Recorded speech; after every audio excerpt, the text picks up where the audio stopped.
Welcome to Libo News, where we slice through the world's chaos with a sharp wit and a sharper tongue. Tonight, we're diving into a cesspool of political violence, international brinkmanship, and a gold-plated phone that screams, "Capitalism gone wild." Let's get to it. First up, Minnesota, where the land of 10,000 lakes just became the land of one horrifying tragedy. Vance Bolter, a 57-year-old former security advisor, allegedly went on a rampage, killing Democratic State Representative Melissa Hortman and her husband, while pumping 9 bullets into State Senator John Hoffman and 8 into his wife. This wasn't a random outburst. The FBI says Bolter had a hit list 45 names long, mostly Democrats. He'd been scoping out lawmakers' homes, planning a coordinated attack that's been called the worst political violence in Minnesota's history. This is chilling. Minnesota, the state of hottish, and you betcha, now has to grapple with a homegrown terrorist targeting elected officials.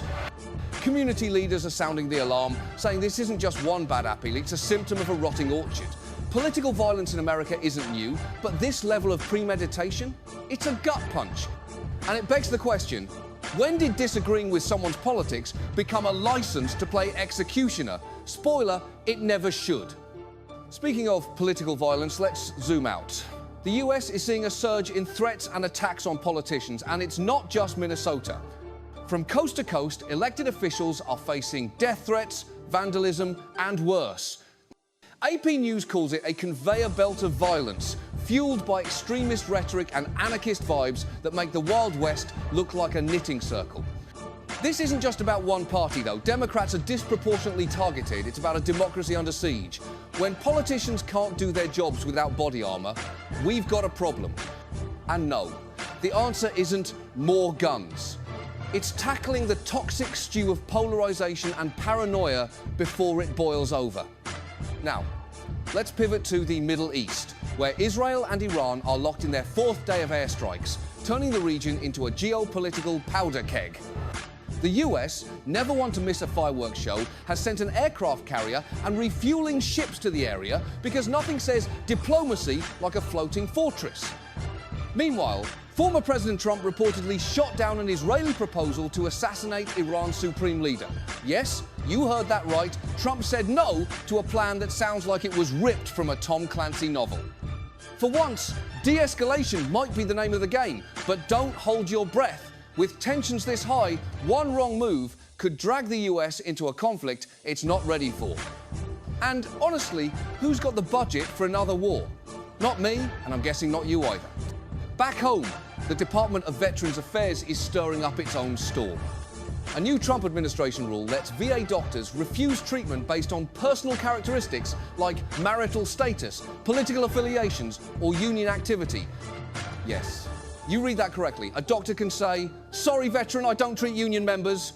Critics are calling this a thinly veiled license to discriminate, and they're not wrong.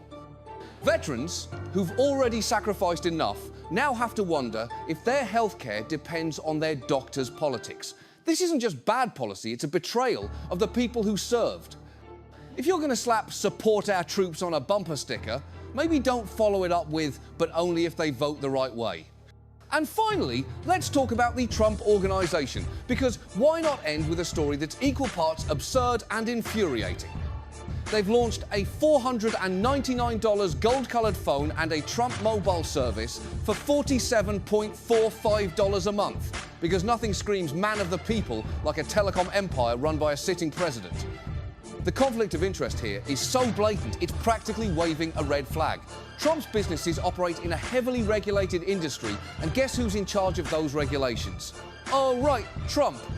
This isn't just a phony, it's a glowing, overpriced symbol of everything wrong with mixing business and politics. If you're wondering whether this is legal, join the club.